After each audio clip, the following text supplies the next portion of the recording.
বাংলাদেশে কি শুরু হলো কে জানে। এই যে যারা নাকি জুলাই আন্দোলনের একেবারে মহাতারকা, একেবারে মহানায়ক, বর্তমানে যাদের দল হলো কি এনসিপি। তো এই এনসিপি তারাই তো আগে বৈষম্য বিরোধী আন্দোলনের কি সমন্বয়ক ছিল। এই তো এরা আমাদেরকে স্বৈরাচারী আওয়ামী লীগ সরকারের নাগ পাশ থেকে উদ্ধার করেছে, মুক্তি দিয়েছে। এবং তারা স্বপ্ন দেখিয়েছিল যে বাংলাদেশে তারা একটা নতুন গণতান্ত্রিক একটা বাংলাদেশের উপহার দিবে, যেখানে আমরা মুক্তভাবে স্বাধীনভাবে গণতান্ত্রিক সমস্ত অধিকার নিয়ে আমরা বেঁচে থাকব। এটাই গর্বিত বাংলাদেশি হিসাবে এই স্বপ্নই তো তারা দেখাইছিল, তাই না? কিন্তু সেই স্বপ্ন ভঙ্গ তো হতে দেরি হয় নাই, বরং এখন যেটা দেখা যাচ্ছে যে মহানায়করা যারা নাকি ওই যে স্বৈরাচারী আওয়ামী লীগ সরকারের পতন ঘটালো, তো সেই মহানায়করা যাদেরকে নিয়ে আমরা মাথায় তুলে নাচতাম, এখন তারা নিজেরাই আভ্যন্তরীণ গণ্ডগোল ফ্যাসাদ গ্যাঞ্জামে জড়িয়ে পড়ছে। এবং শুধু তাই না, তারা যে গণ্ডগোল গ্যাঞ্জামে জড়িয়ে পড়ছে তার মূলে হচ্ছে নারী এবং মাদক এবং চাঁদাবাজি, এইগুলা। অর্থাৎ নিজেরা হয়তো কোনো নারীকে নিয়ে অথবা মাদক ব্যবসা নিয়ে বা চাঁদাবাজি নিয়ে এখন একে অন্যকে হত্যা করার মিশনে নেমেছে। খবরে প্রকাশ, খুলনাতে মোতালেব শিকদার নামে বিভাগীয় এনসিপি নেতা, তাকে গুলি করেছে তারই সহযোগী।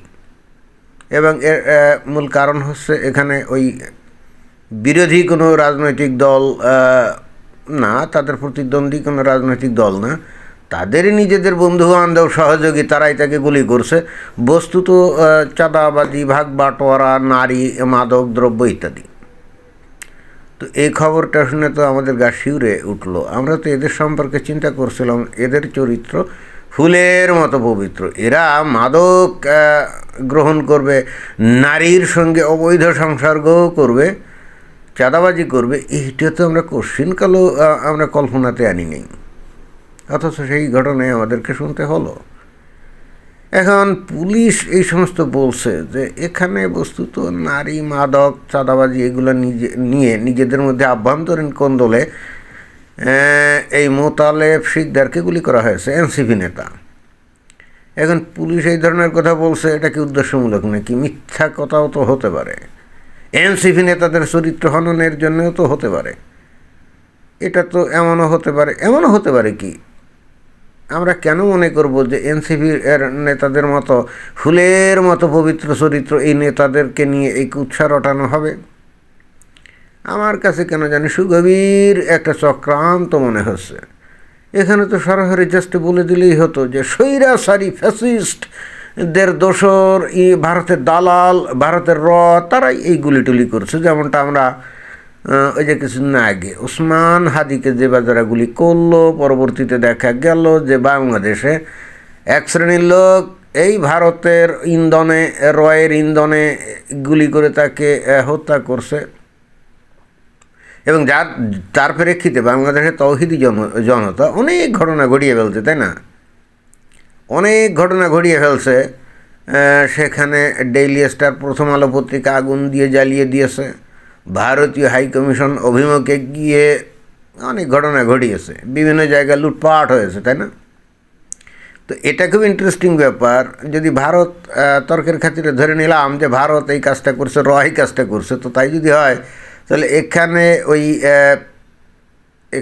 ওই যে প্রথম আলো অথবা ডেইলি স্টার অফিস ভাঙচুর করা বা উদিসি ভাঙচুর করা বা ছায়ানট ভাঙচুর করা, এটার সাথে ভারতের কী সম্পর্ক? যাই হোক, এর আগে যত মব হয়েছে, অর্থাৎ এরাই যখন দল বেঁধে বিভিন্ন জায়গায় আক্রমণ করেছে, সেখানে কিন্তু কোথাও এদের এগেনস্টে কেস টেস হয়েছে বা এদেরকে গ্রেপ্তার করা হয়েছে, এটা দেখা যায় নাই।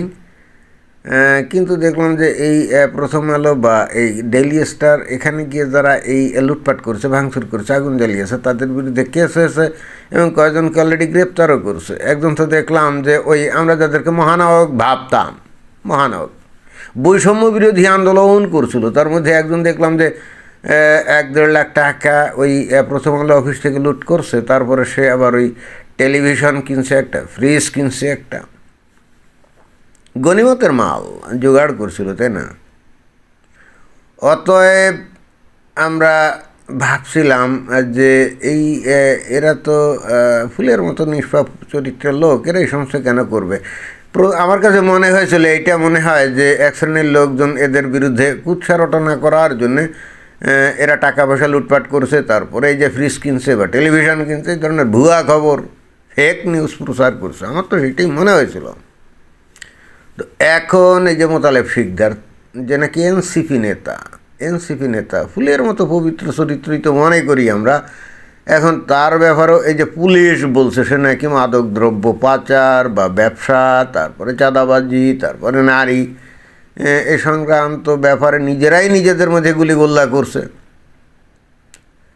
কেন এইভাবে এদের চরিত্র হনন কী কারণে করবে? পুলিশ কি এখন এদের বিরুদ্ধে চলে গেল নাকি? বললাম না। এটা তো সরাসরি হিসাব হবে ভারতের চক্রান্তিটা করছে, রয়ের চক্রান্তিটা করছে। তারপর আওয়ামী লীগের দোসর, ফ্যাসিস্টের দোসর যারা এখনও বাংলাদেশের বিভিন্ন অঞ্চলে লুকিয়ে টুকিয়ে আছে, তারাই করছে, তাই না? এইটা বললেই তো আমার মনে হয় জায়েজ হতো, সঠিক হতো। আমরা তো সেভাবেই অভ্যস্ত হয়ে গেছি অলরেডি 1.5 বছর ধরে। তো এখন কথা নেই, বার্তা নেই, এরা নিজেরা নিজেদের মধ্যে গুলিগোল্লা করবে, এইটা কি কোনো কথা হলো? আর যদি এটাই সত্য হয় তাহলে এখন বাংলাদেশের মানুষ কি এখন উপলব্ধি করতে পারছে যে বস্তুত কারা এই যে কি কায়দায় কিভাবে কোন কৌশলে বাংলাদেশে একেবারে ওই 5 আগস্ট 2024 সালে বাংলাদেশে একটা ভয়ঙ্কর ঘটনা ঘটিয়ে দিল, এবং কারা সেই ঘটনা ঘটালো, এবং অতঃপর বাংলাদেশের মানুষ তো হাড়ে হাড়ে টের পাচ্ছে যে তারা কত শান্তিতে আছে, তাই না? অথবা এমনও বলা যেতে পারে তারা আসলে যত অশান্তিতেই থাকে ডাজ নট ম্যাটার, কিন্তু মুখে বলতে হবে আমরা আছি মহা শান্তিতে, অর্থাৎ সত্য কথা বলা যাবে না। ডক্টর মোহাম্মদ ইউনূস যখন ক্ষমতায় গেছিলেন উনি বলছিলেন যে আপনারা যে যেমন ইচ্ছা করে সমালোচনা করবেন, কোনো সমস্যা নেই। পরবর্তীতে আমরা দেখলাম যে বাংলাদেশের চিত্র সম্পূর্ণ ভিন্ন। যারাই একটু স্বাধীনভাবে কথা বলতে যায়, বিশেষ করে ওই ডক্টর মোহাম্মদ ইউনূসের কর্মকাণ্ডের সমালোচনা করতে যায়, তাদের প্রত্যেকেই দেখলাম যে ধরে ধরে নিয়ে কি জেল হাজতে ঢুকানো হলো, তাই না? কয়েকজন সাংবাদিককে এটাই তো করা হয়েছিল।